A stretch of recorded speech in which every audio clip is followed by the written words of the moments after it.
गरीब भोला गांव की बंजर जमीन छोड़ परिवार सहित रोजी रोटी की तलाश में शहर की ओर कूच करता है। पत्नी शीला और 3 मासूम बच्चों के साथ वो मुंबई जैसे बड़े शहर में चला आता है, जहां उसे अपने सपनों को साकार करना है। Family vacation package. सदियों से चली आ रही जमींदार की गुलामी की जंजीरों से वो खुद को और अपने परिवार को आज़ाद कर लेना चाहता है। मुंबई जैसे महानगर के बारे में उसने बहुत कुछ सुन रखा है, अच्छा भी और बुरा भी। लेकिन उसे अपने भगवान और भाग्य पर बहुत भरोसा है, जिसके सहारे वो गांव छोड़ शहर चला आया है। यहाँ उसकी एक बहुत पुरानी जान पहचान है, जिसके कारण उसे एक जगह मजदूरी का काम मिल गया है। वो बहुत खुश है, परंतु इतने बड़े शहर में अकेले कमाने वाले का गुजारा बहुत मुश्किल से हो पाता है। इसलिए उसके मित्र की सलाह पर ही शीला को भी ठेकेदार मजदूरी का काम दे देता है। बच्चों के स्कूल में भी अभी वक्त लगेगा, इसलिए पास की कूलर बनाने वाली फैक्ट्री में उन तीनों को उनकी उम्र के हिसाब से काम पर रख दिया गया। लगभग 1 महीना बीतने को आया। भोला और उसका परिवार ठेकेदार के साथ काम करके खुश था।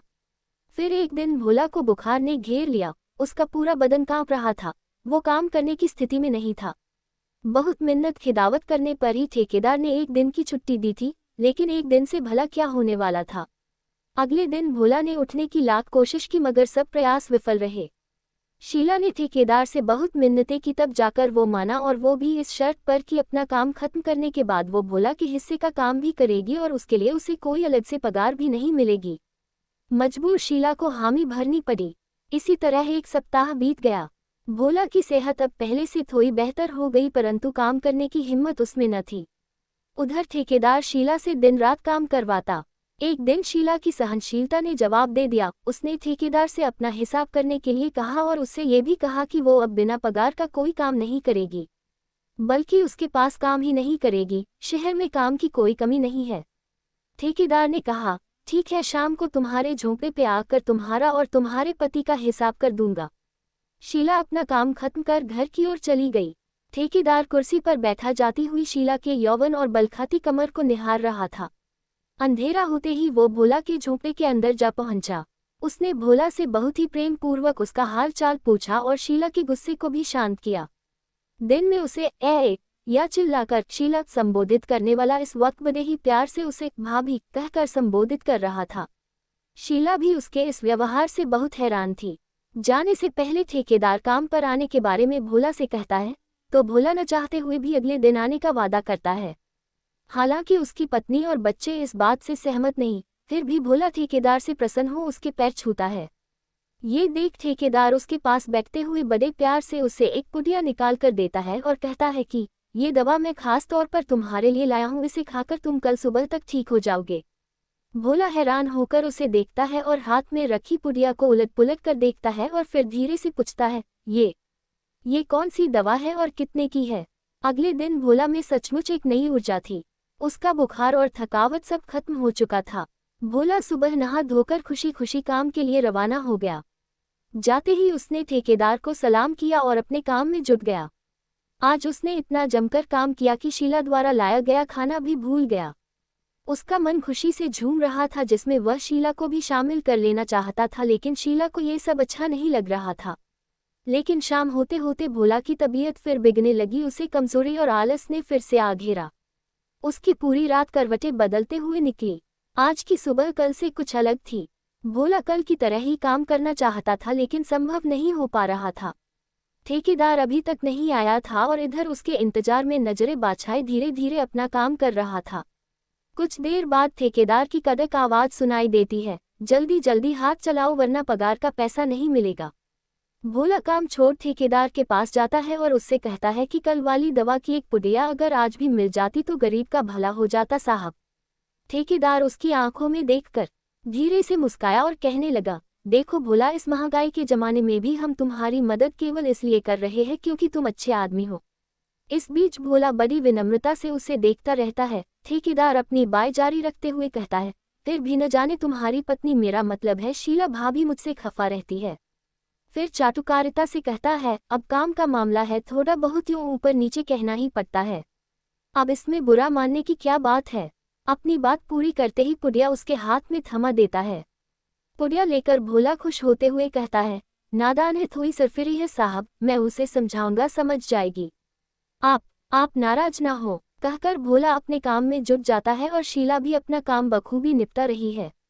इसी तरह दिन बीतते रहे। अब भोला पर तेज धूप या बारिश का कोई असर न होता, उसके काम में ऊर्जा और स्फूर्ति बनी रहती। इस बीच वो शीला को ठेकेदार की अच्छाई से प्रभावित करवाता रहता है, जिसका असर शीला पर थोड़ा बहुत हो भी चुका है।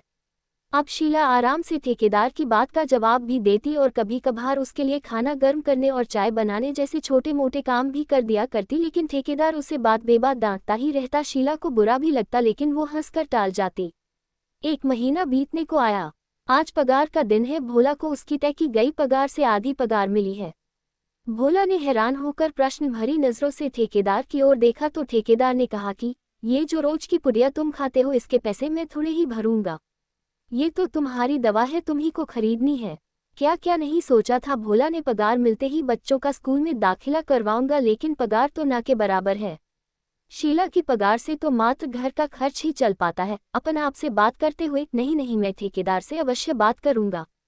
वो अच्छा आदमी है, मेरी बात को जरूर समझेगा। ये सोचकर वो ठेकेदार के पास जाता है। ठेकेदार उसकी समस्या को सुनकर भी अनसुना करते हुए कहता है कि क्या करेगा, बच्चों को पाकर कोई नौकरी तो मिलने वाली है नहीं, काम तो अंत में अपने ये 2 हाथों की कमाई ही आनी है। जिस तरह तुम जी रहे हो वो भी जी लेगा, इसलिए ज्यादा फिक्र करने की जरूरत नहीं है। लेकिन भोला अपने बच्चों का वास्ता देकर कहता है कि आपके द्वारा दिया गया एक एक पैसा मैं चुकता कर दूंगा, बस मेरे बेटे का एडमिशन स्कूल में करवा दीजिए। ठेकेदार उसकी बात सुनकर कुछ सोच में पड़ जाता है और जल्द ही कुछ करने का आश्वासन देता है। अगले दिन ठेकेदार भोला को अपने पास बुलाता है और कहता है कि मैं रुपए तो तुम्हें उधार दे दूँ, लेकिन सोच रहा हूँ कि वापस चुकाने में तुम्हें बहुत मशक्कत करनी पड़ेगी। भोला हाथ जोड़कर कहता है, कोई बात नहीं साहब, मैं मरते दम तक काम करता रहूंगा और आपकी उधारी चुकता कर दूंगा। बस मेरे महेश का स्कूल में दाखिला हो जाए। आप कहे तो मैं अलग से और काम करने को भी तैयार हूँ। भोला ने लगभग हाथ जोते हुए कहा, अरे नहीं रे भोला, तुम कितना काम करोगे। हाँ, एक काम हो सकता है, तुम शीला से कह शाम को मेरे घर पे खाना बनाना तथा कुछ अन्य छोटे बड़े काम कर दिया करे। बदले में मैं तुम लोगों की मदद कर दिया करूंगा और दवाई तो तुम ले ही रहे हो। ठीक है। आश्वस्त होकर भोला घर की तरफ चल दिया और वहां पहुंचकर सारी बात शीला को बता दी। पहले तो शीला का मन नहीं माना, लेकिन फिर महेश का सोचकर उसने ये काम स्वीकार कर लिया। अब हर रोज शीला दिन में मजदूरी और शाम को ठेकेदार के यहाँ काम करती, रात के 11-12 बजे थक कर घर आती और सो जाती। उधर ठेकेदार हर वक्त उसे अपने जाल में फंसाने की तरकीबें ढूंढता रहता कि एक दिन उसे ये मौका मिल ही गया। उस रात शाम से ही गहरे बादल घिर आए थे। ठंडी हवाओं ने वातावरण को सुहाना बना दिया था। बादलों के बरसने का अनुमान था। मौसम को देखते हुए शीला ठेकेदार के घर का काम जल्दी से निपटाकर जल्दी से वापस चले जाना चाहती थी कि दरवाजे पर दस्तक हुई। दरवाजा खुलते ही सामने ठेकेदार खड़ा था, वो भी नशे में मस्त। उसकी आंखों में लाल डोरे चमक रहे थे। शीला उसे वही दरवाजे पर छोड़ किचन की तरफ बढ़ गई। ठेकेदार अंदर आ गया और सोफे पर बैठ गया। बाहर बारिश का शोर होने लगा था। शीला काम छोड़ खिड़की के पास आकर बाहर का जायजा लेने लगी। बाहर चमकती हुई भयावह बिजली के साथ शहर की बिजली भी गुल हो गई। वो किचन में रोशनी करने के लिए मोमबत्ती ढूंढने लगी कि अचानक अपने पास उसने ठेकेदार को महसूस किया। वो घबराकर 2 कदम पीछे हट गई। ठेकेदार ने उसे अपनी बाहों के घेरे में कस लिया। शीला ने लगभग विनती वाले अंदाज में कहा, जाने दीजिए साहब, हम गरीब लोग अपनी इज्जत नहीं बेचते। तो मैं कौन सा तुम्हें तुम्हारी इज्जत के पैसे दे रहा हूँ। शीला रोने लगी। अरे रे रे, आप रोने लगी। अरे भाई, औरतों का रोना हमें अच्छा नहीं लगता। लो, हमने तुम्हें छोड़ दिया। चलिए अब 2 कप चाय बनाएं, एक हमारे लिए और एक अपने लिए। उसके छोड़ देने से शीला ने राहत की सांस ली और उसके लिए चाय बनाने लगी। चाय 2 कप बनाना, ये मत कहना कि आप नहीं पीती। इतनी मूसलाधार बारिश में कौन ऐसा शख्स होगा जिसे चाय अच्छी न लगे। हाँ, अगर ऐसे में कोई चीज़ हमदम मिल जाए तो बात ही कुछ और होगी। इतना कहकर वो ड्राइंग रूम में बैठकर चाय का इंतजार करने लगा। कुछ देर बाद शीला चाय बनाकर ले आई। अरे, इसके साथ कंटेनर में रखे बिस्किट भी ले आती तो अच्छा होता। शीला चाय वहीं रखकर किचन से बिस्किट लाती है। ठेकेदार की चाय टेबल पर रखकर वहीं पास में नीचे बैठकर वो कप उठा लेती है, जो पहले से ही टेबल के एक कोने पर उसके लिए रख दिया गया था। चाय की चुस्कियां लेते हुए उसे सिर्फ इतना याद था कि बाहर मूसलाधार बारिश हो रही है और खिड़की से अंदर आते हवा के ठंडे झोंके उसे आनंदित कर रहे थे। फिर उसके बाद क्या हुआ उसे कुछ भी याद नहीं। सुबह जब उसकी आंख खुली तो दिन का उजाला उसी खिड़की से अंदर आ रहा था और वो अपने अस्त व्यस्त कपड़ों के साथ वही फर्श पर पड़ी थी। उसके द्वारा पी गई चाय अपना कमाल दिखा चुकी थी। दूसरा कप टेबल पर वैसे ही भरा पड़ा था। उसने उठना चाहा लेकिन अंग दुख रहा था। बड़ी मुश्किल से उठ के उसने खुद को संभाला, कपड़े ठीक किए और कमरे से बाहर निकलकर बेतहाशा अपने झोंपड़े की तरफ भाग खड़ी हुई। झोंपड़े में अभी सब सो रहे थे। वो सीधा पीछे लगे नल की तरफ गई और उसके नीचे बैठकर बेतहाशा रोई। कुछ देर रोने के बाद वो झोंपड़े में आई, कपड़े बदले और बच्चों के लिए भोजन की व्यवस्था करने लगी। भोला भी नींद से जागकर काम पर जाने के लिए तैयारी करने लगा। भोला तैयार हो गया लेकिन शीला ज्यों की त्यों बैठी रही। भोला के पूछने पर उसने काम पर जाने से ये कहकर इनकार कर दिया कि उसकी तबीयत ठीक नहीं है। आज शीला काम पर क्यों नहीं आई? ठेकेदार ने अपनी भारी भरकम आवाज में भोला से पूछा। हाँ साहब, उसकी तबीयत कुछ ठीक नहीं थी, आराम करना चाहती है। भोला ने उसके हाथ से ली हुई पुड़िया खाते हुए कहा। क्या हुआ? ठेकेदार ने प्रश्न किया। मालूम नहीं साहब, ज्यादा बात नहीं की उसने, कहकर भोला अपने काम में जुट गया। शीला का पूरा दिन लेटे लेटे ही बीत गया। शाम के समय उनका ही एक साथी मजदूर उसके झोंपड़े पे आया और ये बता गया कि ठेकेदार ने तुम्हारे बेटे का एडमिशन करवा दिया है। स्कूल की वर्दी और पुस्तकों सहित अन्य सामान भी उपलब्ध करवा दिया है। ये कहकर वो व्यक्ति चला गया। शाम के समय जब भोला घर पर आया तो उसने भी यही सब बात दोहराई। वो बेहद खुश लग रहा था।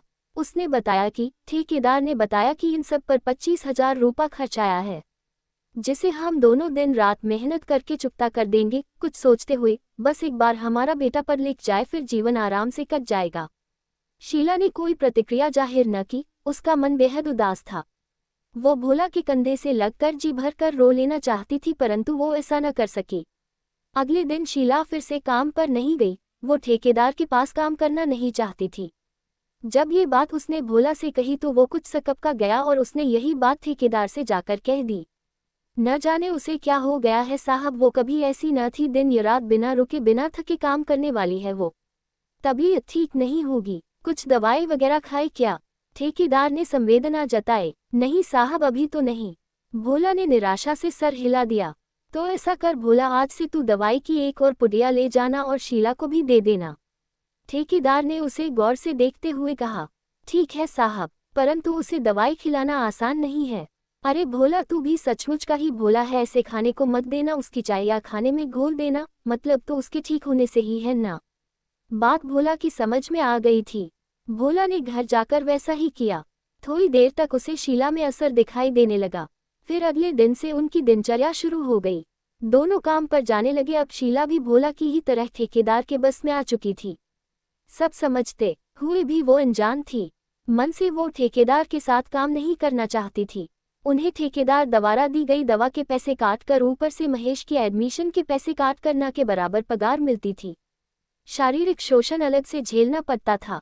शीला को ठेकेदार जब जी चाहे अपने घर बुला लेता। जरूरत पड़ने पर उनके मासूम बच्चों से भी उनकी क्षमतानुसार काम लिया जाता।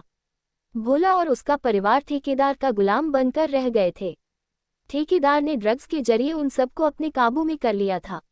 एक वो ही नहीं और भी ऐसे बहुत से लोग ठेकेदार के नीचे काम कर रहे थे जिन्हें वो न के बराबर पगार देता था तो बस एक पुड़िया जो एक अच्छे भले इंसान को उसका गुलाम बना देती है। एक शाम भोला अपने झोंपड़े में बैठा सोच रहा था कि गांव से जमींदार की गुलामी छोड़कर शहर आया था, एक स्वतंत्र और अच्छा जीवन जीने के लिए। लेकिन मुझे क्या पता था कि गुलामी के रूप भी अलग अलग है। आज वो बिन पैसे भी ठेकेदार की चाकरी करने को तैयार है। आज विजयदशमी के दिन भी वो अपने बच्चों को नए कपड़े और खिलौने लेकर नहीं दे पाया। बाहर पटाखों के फूटने की आवाजें आ रही है। उसका छोटा बेटा भागता हुआ अंदर आता है और कहता है, माँ बाबा चलो न बाहर देखो, रावण जल रहा है, रावण मर रहा है। भोला एक लंबी सांस खींचकर कहता है, नहीं बेटा, रावण तो आज भी जिंदा है और तब तक रहेगा जब तक इस दुनिया में गरीबी, बेरोजगारी और मजबूरी रहेगी। आदमी आदमी का गुलाम रहेगा, छल कपट रहेगा, तब तक रावण भी रहेगा। कहकर भोला अपनी आंख में आए आंसू पोंछ